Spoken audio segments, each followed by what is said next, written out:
জার্মানির জনপ্রিয় content creator ও নৃত্যশিল্পী নোয়েল রবিসনকে আটক করে ভারতের পুলিশ। নোয়েল মূলত তার চমকপ্রদ স্ট্রিট ডান্স এবং হঠাৎ অ্যাফ্রো হেয়ার প্রকাশ করে পারফর্ম করার জন্য পরিচিত। বেঙ্গালুরুর রাস্তায় পারফরমেন্স করার সময় অতিরিক্ত ভিড় করার অভিযোগে গত 30 জুলাই পুলিশ তাকে আটক করে। আটকের বিষয়টি নোয়েল নিজেই জানিয়েছেন।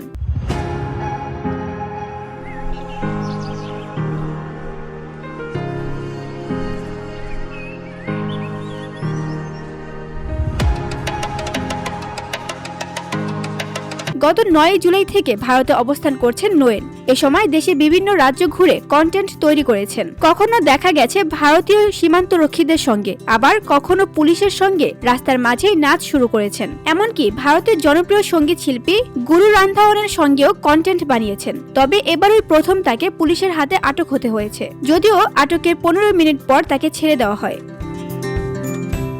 এই ঘটনায় নিজের সোশ্যাল মিডিয়ায় একটি ভিডিও প্রকাশ করেছেন নোয়েল। পোস্টের ক্যাপশনে লিখেছেন, এই প্রথম আমাকে পুলিশ স্টেশনে নিয়ে যাওয়া হয়েছিল। আমি ভেবেছিলাম তারা আমাকে জেলে পাঠাবে, কিন্তু ভাগ্য ভালো, সব ঠিকঠাক হয়ে গেছে। আমি নিরাপদ আছি। আমি ভারতকে ভালোবাসি।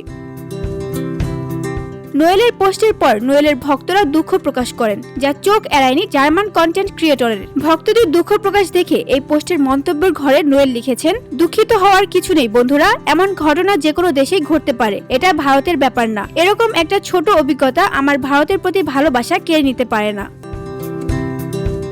VOD Bangla news desk.